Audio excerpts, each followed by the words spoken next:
You're experiencing one of the best times in your life ever. You're in love, you have a fiance, life is wonderful. All of it within a moment stops. You wake up one morning to find out your beloved has passed away. You're overcome with unbelievable grief. Well, this was Nancy's story. Nancy prayed to overcome the devastation, and then she heard the voice of her angel.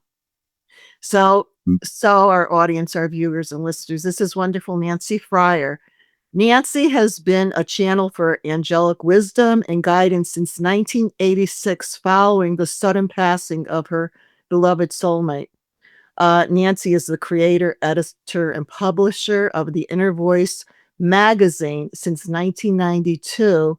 And she has also written two wonderful books that you could see behind her here in her picture. The first was Angel Guidance, Wisdom for Healing Life's Challenges. And the other one, which came out, I believe, last year, is You Can Talk with Your Angels.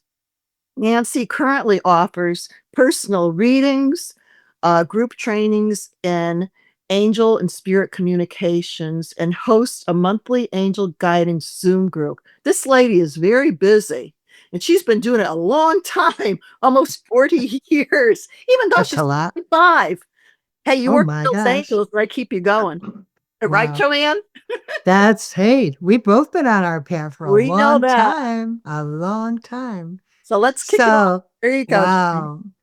So Nancy, I know in 1986, you had this, I can't even imagine what you had to go through. You're engaged and all of a sudden, your fiance Jerry dies suddenly.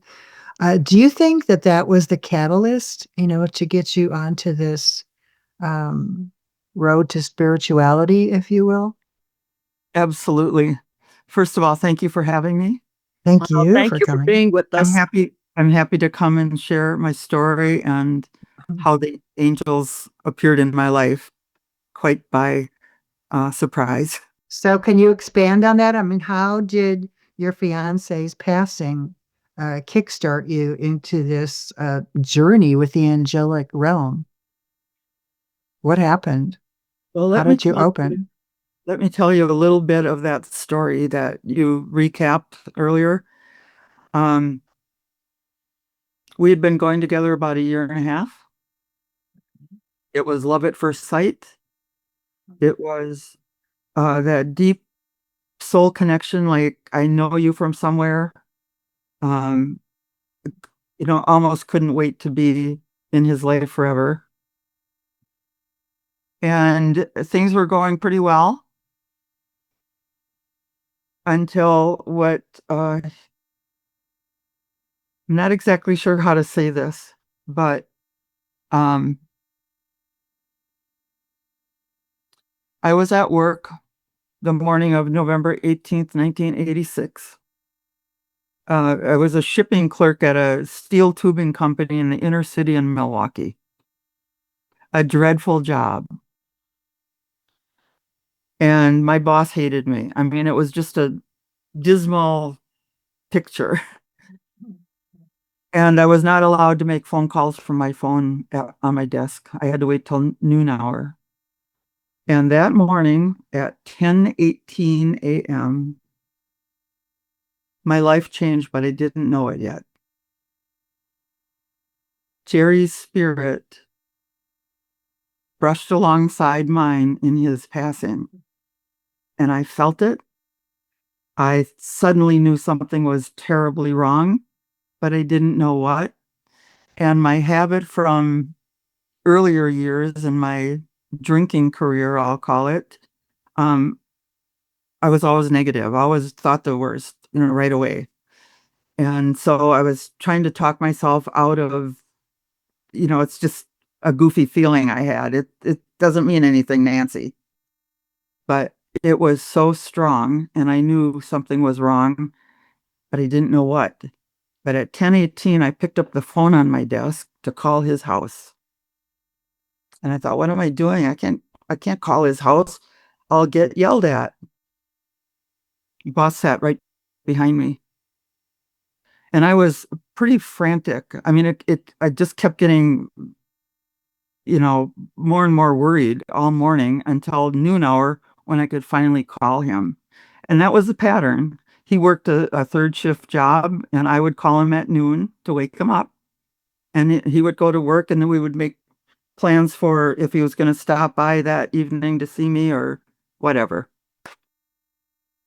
So noon came, and I ran upstairs to the break room and called his home. And the phone rang and rang and rang and rang and rang. And now I'm even, 10 times more frustrated because now he's not answering the phone. And what was going on in those days was he lived above a flat above his parents. And his mother would always be upstairs cooking because she liked his kitchen better. And if he didn't answer the phone, she would answer the phone. But not that day. I thought, well, maybe I dialed wrong in my nervousness and frantic way that I was at that moment. So I hung the phone up, and this is 1986, dial phones, no answering machines. And I dialed again, and now the phone is busy. And now it's time for me to go back downstairs and get back to work. And I am completely beside myself. I know something's wrong. I don't know what, and I can't get any answers. And I was really busy that day, maybe thankfully. And it was 10 minutes to 3 when I got a phone call from Jerry's sister asking me, what time do you get off of work? And I said, I can come right now. What's the matter? And she wouldn't tell me. So I grabbed my coat, purse, and ran past my boss, and he says, whoa, what's happened? And I said, I got to go. I'm out of here. And nobody should be driving under these conditions in rush hour traffic in the inner city in Milwaukee.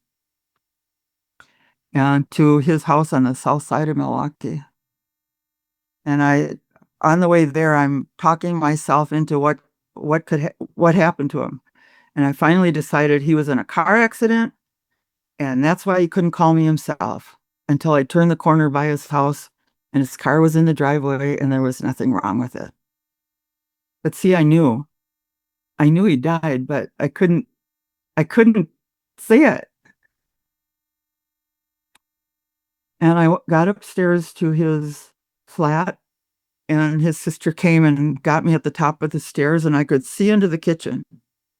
And his whole family was there, and they were sitting around the table, and they were popping beers, and they were crying, and nobody was really talking, but there's spent Kleenexes all over the place. And she grabbed me and pulled me aside, and she said, Nancy, Jerry died. I said, no, he didn't. Where is he? Went into complete denial. Like, it's a shock that if you've lost somebody that you love, you know the shock that I'm talking about. I mean, I had just seen him the night before. We made plans for that evening. And probably the very next thing that I did was I said a prayer. And at this point, wasn't sure that God listened to me and or cared about me. In fact, I thought he hated me because of my messed up life earlier.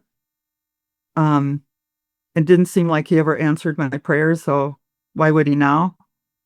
But I have to tell you, it was a prayer that I said that with more desperation than ever before in my life. I said, get me through this alive, and I will help other people so they don't have to suffer. And then when those words flew out of my mouth, it's like, what do you mean by that? I mean, I didn't know what I meant by that. What does that mean? I'll help other people so they don't suffer. And when I left that house that night to get to the safety of the AA club instead of sitting there and drinking with his family, I'm crossing the street to get to my car, and I heard this voice inside my head. It was a male voice. It wasn't my own chatter that we're all used to the sound of our own inner voice. And it said, we finally got your attention. Now our work together can begin. Wow. And I thought, who said that? I'm alone. And it was as though a man walking next to me said that in my ear. It was that um, definite. Mm. Wow. So That's it was a comforting voice. I mean, it said, "This is not the end. This is just the beginning." And I thought it was my life was over too. It's like, God, why didn't you take me too? Why do you leave me here to suffer through this? I mean, I was angry and yeah, you have all those welled up emotions that come through you. So then at this point, also there was a catalyst that happened. I know you went through things and you went to I believe a Unity church with your involvement with AA and you there were some went there to were seek help. miracles that happened following this. I didn't see them as miracles in the moment, perhaps, but there were some miracles that happened. Yeah. And um, There, even right up to through the funeral, I mean, there were some miracles that happened, but after all that kind of quieted down and Christmas was coming, and I mean, there was a lot of stuff to stay busy with. That's why I'm not sure how long I was in the shock. But at some point, and I would come out of the shock, and the grief would be overwhelming, and then I would go back in the shock, because it like saved my life, really. so Um, there was a point, the catalyst to connecting with your angels, I believe. There was a book that came to you in an yeah, yeah, unusual way. Can you explain how that happened? yes. I was gonna get to that next. Um, so in one of these moments where the grief was too much, I looked up a Unity minister that I had known before, and called him for grief counseling. So I went to the Unity Church in Milwaukee and sat and talked with him for an hour or so. And then we walked into the bookstore, and he said, "Help yourself to any book that you would like, help yourself."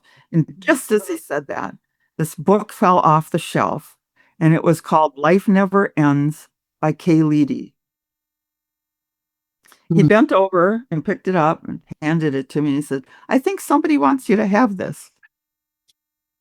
I took that book home and I think I read it in one sitting. I could not put it down.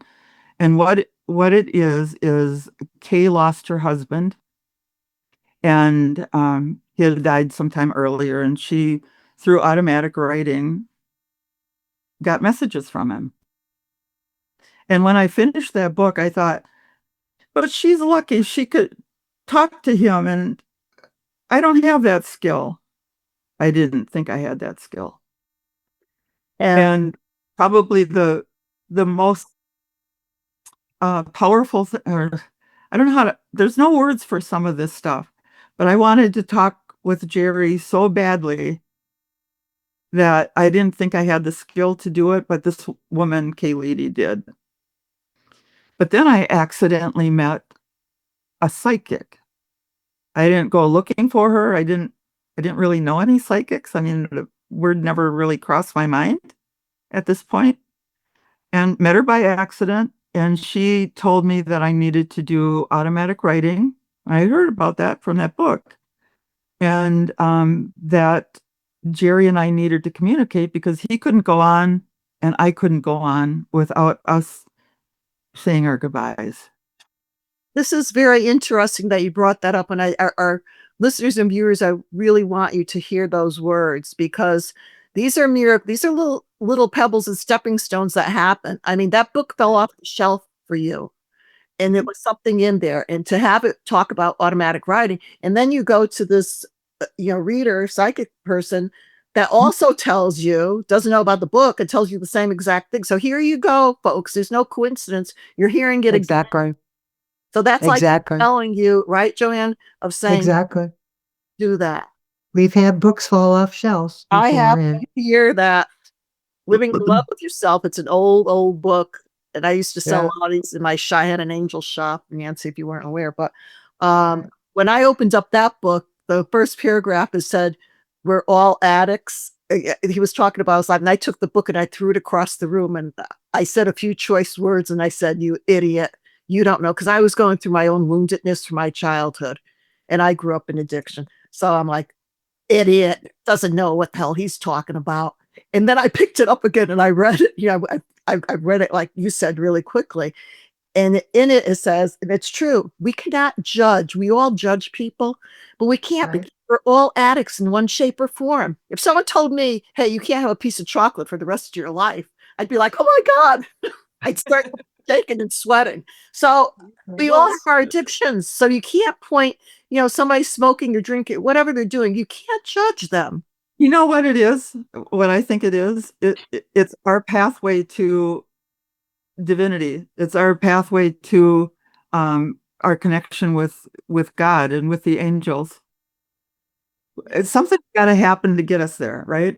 Exactly. But I have never known anybody that would just like come into life and just merrily go along and nothing happen and they connect with the other side or with the angels. I don't know anybody.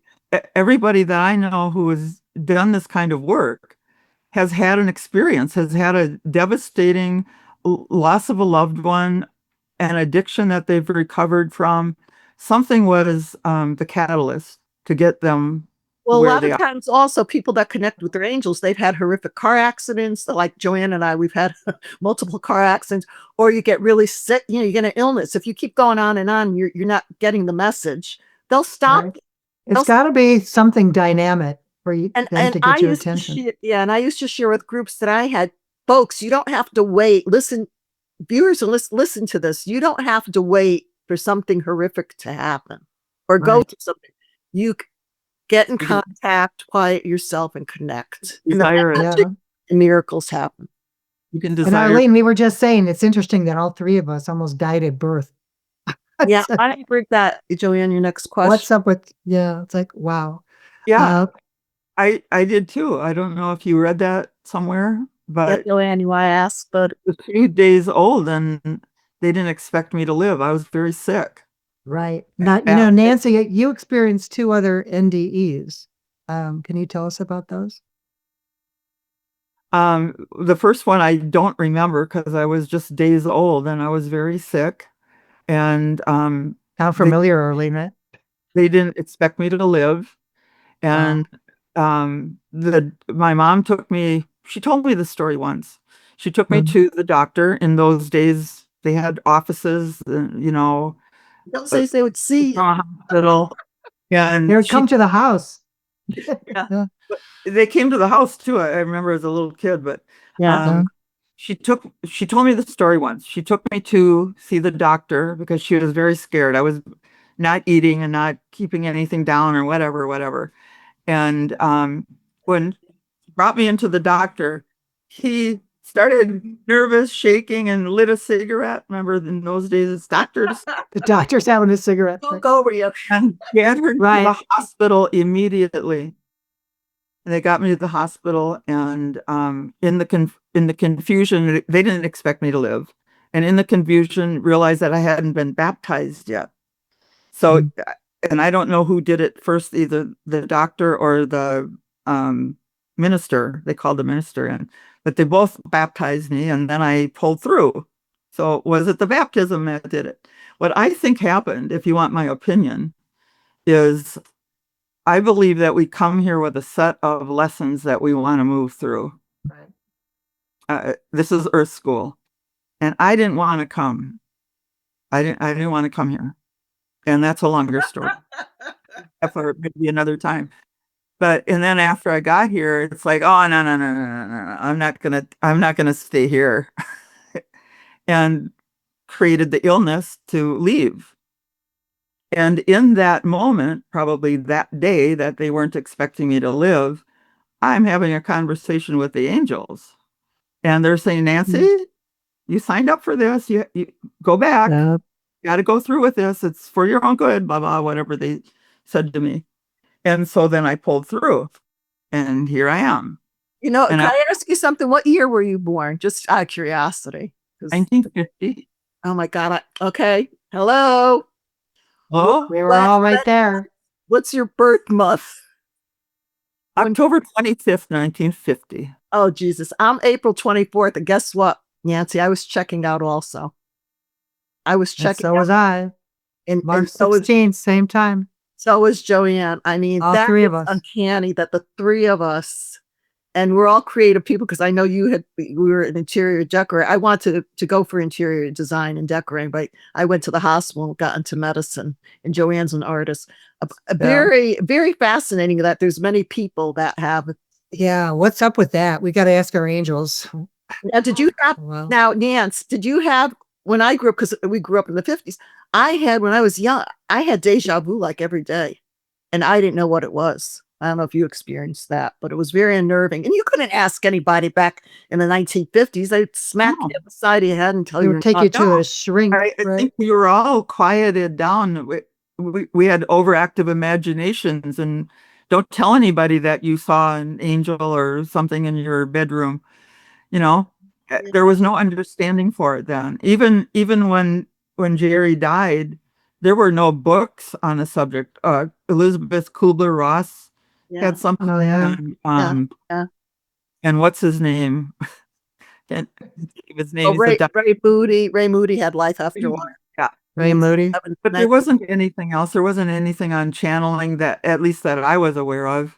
No, Right. And that was more called like witchcraft. I wasn't quite sure what happened to us after we die. I guess I figured you die and you go to heaven, but what does that mean? All of a sudden, it's like, where did Jerry go? I needed to know what happened to him. Where is he? Yeah. You know, Interesting. it's like I still felt him around, but where is he? So there was, that's a whole nother story, I What think. was I your, guess. Joanne mentioned your NDE. You had another one. Yeah. Um, at age 16 or 17, I think I was 17, and I had an appendicitis attack, Hmm. but I didn't know it. I mean, I was in pain all night, and my mother was one of these that didn't want to bother the busy doctors. She, in fact, twice in my life waited until it was almost too late to take me to the doctor. Anyway, got to the hospital that morning. Um, I'm doubled up in pain. And I get to the doctor. The doctor did his morning rounds at the hospital. That's why we went to the hospital. And he scolded me. Why didn't you get here sooner? They prepped me immediately for surgery, and I had my appendix out like before noon, I think, that day. And I got like 5 stories I could tell you from there. I don't know which one to tell you. Um, but when I came out of the anesthetic, in those days, you're in the hospital for 5 days afterwards. Now they operate, send you home. It's drive. But I got real interested in writing and diary and writing my thoughts. And I had that interest before the appendicitis attack, but I all of a sudden the subject matter changed. It was like I was writing from the other side after I died, and um like writing about my funeral. That wasn't, I mean, I didn't die, but it was like I was seeing people grieving my passing, and I would just write all this stuff down. It was just this oddest thing that where did that come from? Well, I tell you what, when I woke up from the anesthesia, the doctor had his finger in my face. Why didn't you get here sooner? We almost lost you. Hmm. They got to the appendix just as it was bursting. Oh, wow. Another minute, who knows? But he's scolding me. And Just what you read, right? Scolding when you're on death's I door. get scolded. It's Oh like my your God. fault. He should have been scolding. Yeah. He should have been But scolding It your was all mother, your not fault. you. I'll tell you a real funny story, and I hope that you have a good editor because you might want to edit some of this stuff out. You do, right? Uh-oh. Um, Years later, I went to a healer, a spiritual healer, and he's psychic, and he had worked with people like in South America and Mexico where it's all psychic healing. And he like ran his hands down my body as I'm laying on the healing table. and he stopped right at my gut where the scar is from the appendix. It's a 6-inch scar, like mid belly. He said, "Oh, what do we have here?" He picked up the doctor's fear that went into the scar, the doctor's fear that he almost lost me. And what's interesting is for 17 years between the operation and the time that I had this psychic healing, it always felt like my gut was going to split apart. I couldn't laugh without literally holding my gut so that it split. And after he did that healing and removed the doctor's fear out of that incision, it was totally healed. I've never had that sensation again. Wow. That's interesting. So, I almost died. Although my only recollection is the memory and the weird stuff I was writing about, capturing my death on paper. You know what I find interesting, Nancy, is the fact that your favorite angel artist on your books there, Abbott Anderson Thayer, happens to be Arlene and my favorite angel artist as well. That book, Angel Guidance, with her hand on her heart, that's actually called Winged Figure.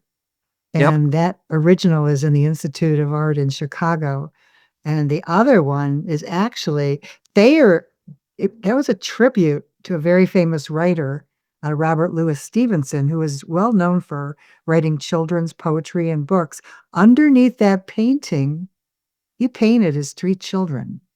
And I thought it was interesting that you were attracted to that. Of all the angel artists in the world, you were attracted to Thayer because just as you went through this horrific experience with losing a soulmate, so did he at the time. He lost his wife. Interesting. So I think Well, you two probably had some. You chills on guys, that. I'm kidding. You guys had a major connection. But the first book, Angel Guidance, I worked with a professional book cover designer. Okay. And she picked that out, and as much as I liked it, it wasn't what I had in mind for my book. I had something else in mind, totally. And I had to actually live with that for a while because the angel that speaks through me identifies as Michael, a male, and this is a female. And so I had trouble with that, accepting that. But after a while, it dawned on me that it's like the emotion that's captured in that painting. Exactly. It's the emotion.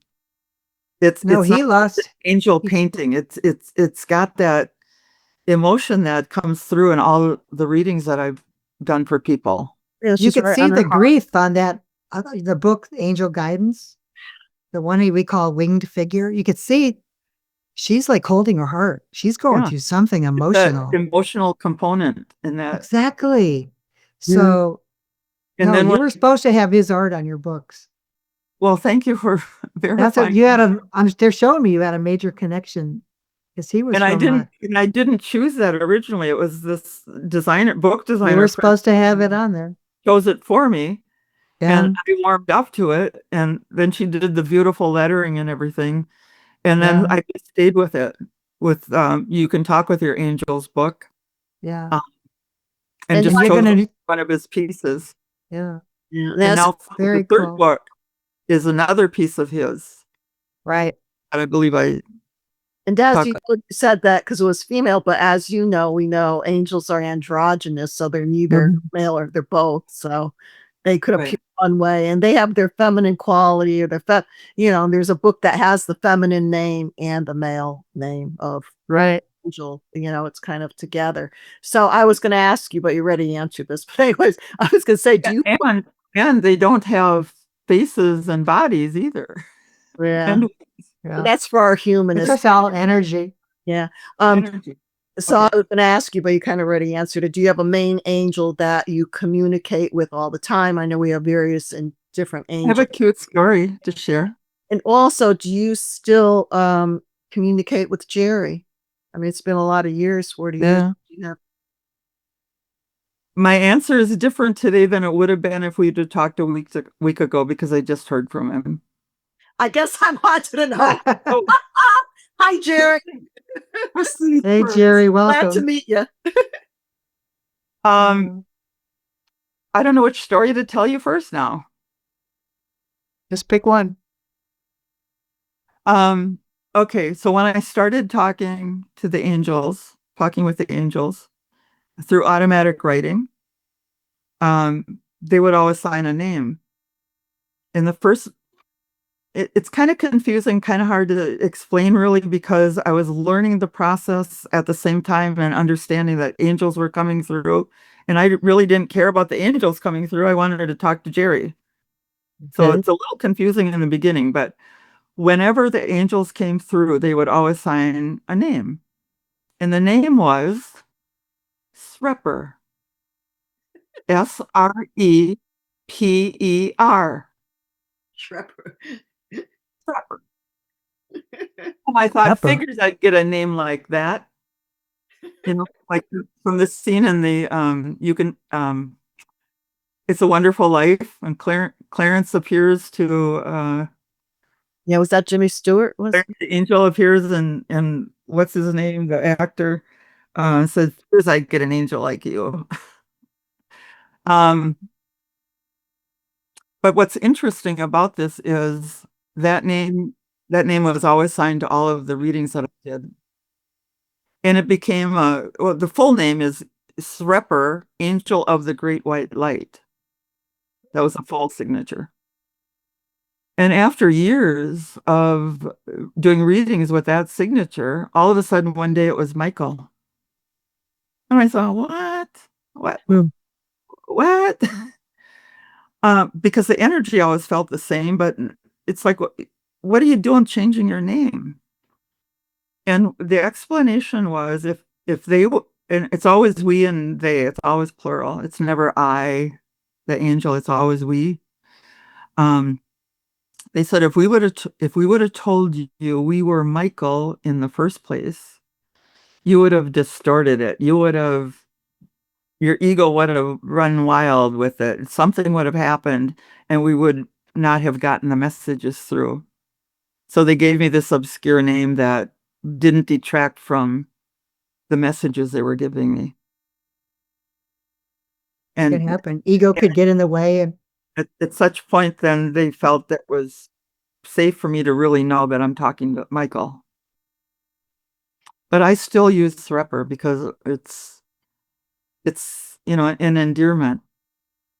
It's I'm my just curious, Nancy.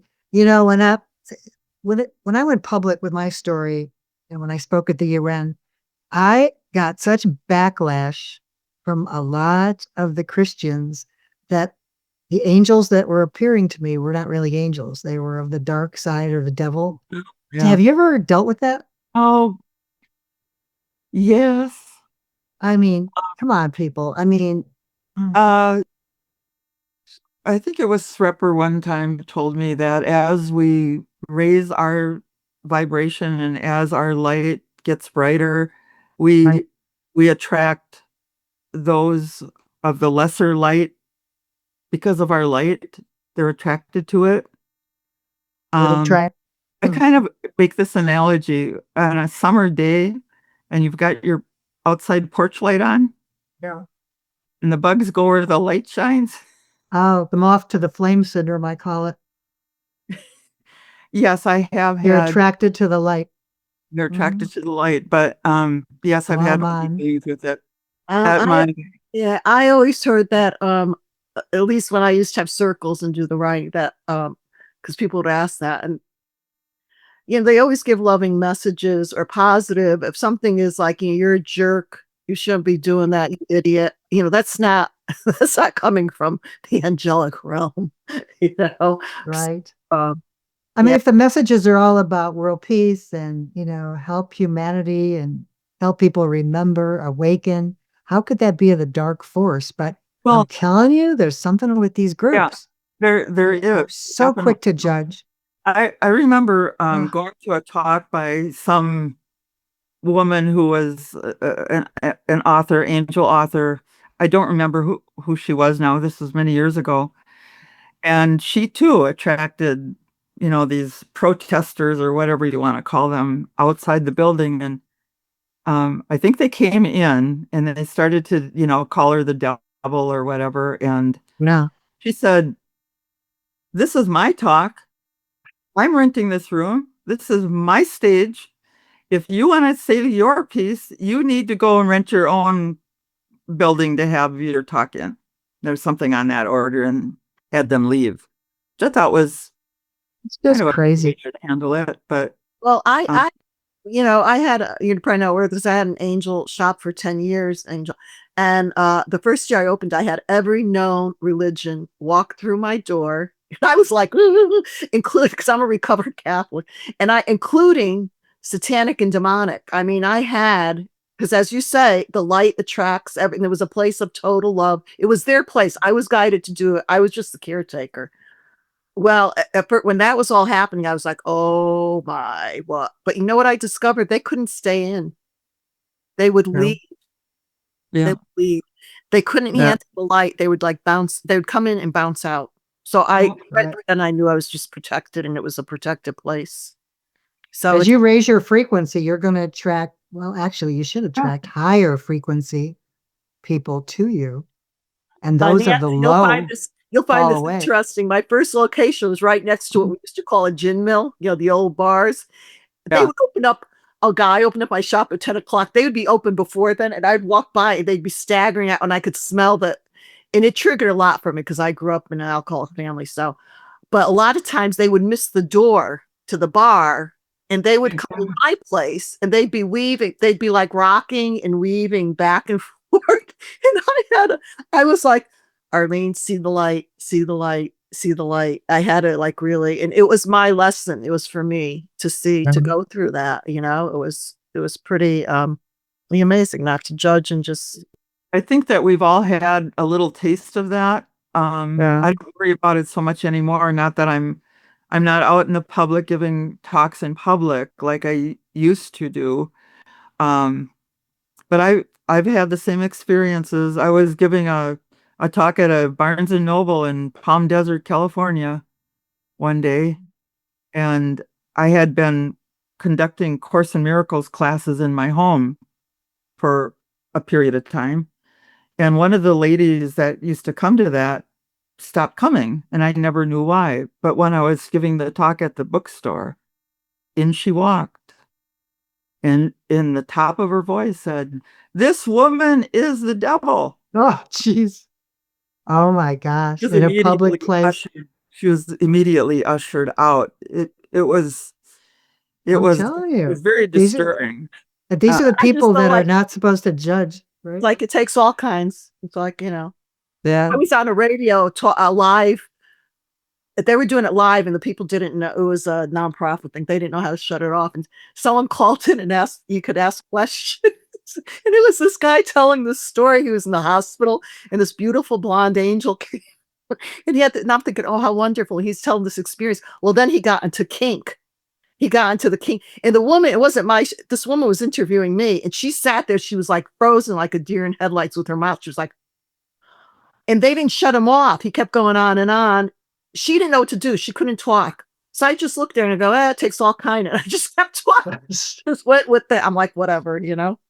So Nancy, tell us, you were going to say, I asked you the question, do you communicate with Jerry? And you said last week you would say no, but this week. Well, it was a totally spontaneous, not asked for communication. Um, I go to this, it's called Global Gathering every Sunday afternoon. A woman in Mhm. Australia puts it on. It's a Zoom group, and people from all over the world gather. And usually there's a presenter and or a subject matter or something. And on June 1st, the co-host the co-host of the Global Gathering died about a year ago. Her name was Karen. And on June 1st, um, the host of the show brought on a couple of mediums to bring Karen through. And how's it going on the other side in this last year, kind of a communication. And at the very end of that presentation, I'm like saying goodbye, thank you, I'm unmuted. I mean, I'm muted and saying goodbye when I heard my name. And one of the mediums said Nancy and something before that. And I quick unmuted and, are you talking to me? And she said, you're the only Nancy here. She said, I have a message for you from your fiance. Oh, wow. And I went, I mean, this is 39 years later. Wow. And the message was, I will always love you. And then she later described to me that when they have like a group channeling like this, like they brought through Karen, there's a bunch of spirits that line up wanting to come through and with messages, hoping to be, hoping to be chosen. And she said he was at the back of the room, if you will, if there's a room, and he pushed his way up to the front to get her attention and said, I have a message for Nancy. And she just picked it up and said it on that call. Well, then later, I mean, I was in tears. I mean, I was in tears. I didn't know what to think of this. I was happy tears because I hadn't heard from him in 39 years. And I wrote to her that evening and asked her because in my surprise, I missed part of the message. And would she please tell me what that was? Well, then what happened was he came through automatic writing with her and he gave me a couple more paragraphs. So yes, I heard from him just recently. How And it's wonderful. a That's beautiful, beautiful. Yay. I don't know if you want Wow. to hear it or not, but it's a Yeah. beautiful message. And to Well, me, it's yeah. life-changing and very affirming. A lot of things that I wondered about.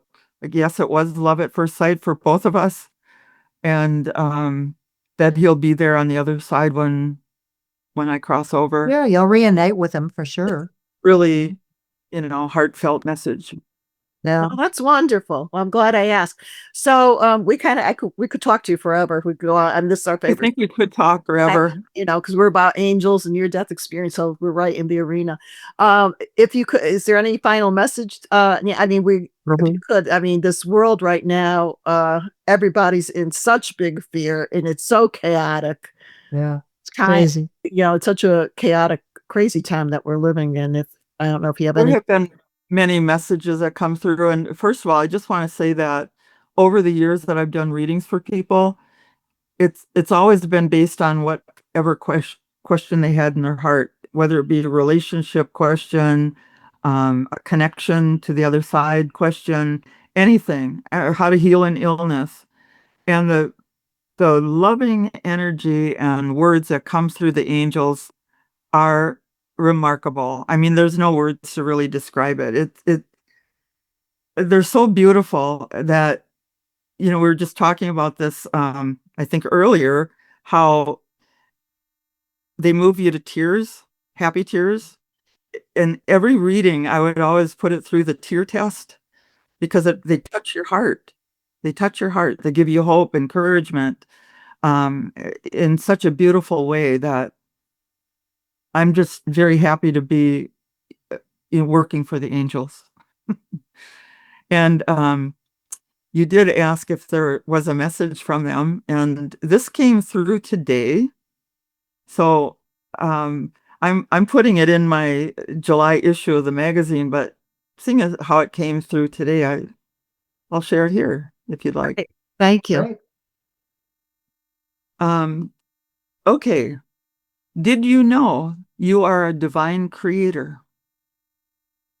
You were created in joy, and you were created to create. It is the breath of the divine within you that stirs your imagination and calls forth new beauty into the world through your hands, your thoughts, your words, and your dreams. You do not need to be an artist to be creative. Every act of love, every solution found, every meal prepared with care, every kind word spoken is creation in motion. You are already creating every single day with your thoughts and intentions. We are always near, offering inspiration and nudging your heart toward what feels light and joyful. That spark of an idea, that pull to try something new, that quiet voice that says, what if? That is us. When you follow your joy, you are walking in harmony with your soul's purpose. When you play, when you wonder, when you try something for no other reason than it delights your heart, you are in divine alignment. So make something today, even if it's messy, even if no one sees it, even if it's only for one moment. Create something simply because it feels good. And when you do, we will be right beside you, smiling, guiding, and whispering with boundless joy and everlasting support. We are always with you. Oh, I got the Oh, chill. beautiful. That is, Beautiful. thank you so much. Yes, thank you. Thank you for Very taking the beautiful. time to be with us, Nancy. I know your schedule. You're a busy, busy woman. She's not stopping. None of us are stopping. I know. We should be kicking back and going, ah. There's no 9 to 5 in our world, right? No, we keep going. I signed up for this. I said, You said, did. get me through this alive and I'll help other people so I they said, don't. all of us are going to slide into home base. Oh my gosh. So I really appreciate your having me be on this call with you. I'm Yeah. so happy that you did it. And Yeah, we're glad you could make it. yeah, we'll have you back again if you'd like, and talk about your other book and that. And so I'd love to.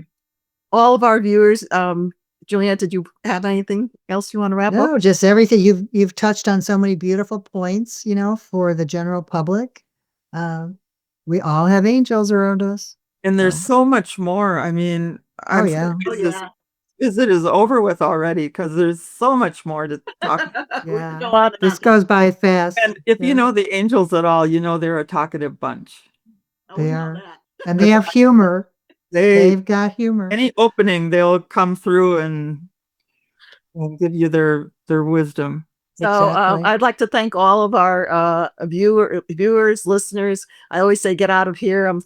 Out of our heads and go into your heart space and be the beautiful beacons of light that you are and shine it out there. The world needs each and every one of you. You matter. You're important. Yes. And we're on this channel every Wednesday at 11 o'clock. There's new episodes. The first Wednesday of the month, I do a prayer, guided prayer meditation for the world, for peace, and for each of us. So like and subscribe. Tell your friends about it so we can grow this channel because it's some really great episodes on here. Yeah, look at the wonderful people we have. Yeah, exactly. Thank you. And yes, thank you. Our viewers, listeners down below will have all of Nancy's information listed, how you contact her, wonderful things. Go to her Inner Voice magazine, get her books, and you're still doing readings and that, and tune in. I think I will always do readings because people always have questions, and the angel's wisdom just is so beautiful to guide us through what we think is impossible, but there's always an answer. Right. Okay. All righty. Well, this was beautiful. Thank you again. And well, thank you for having me.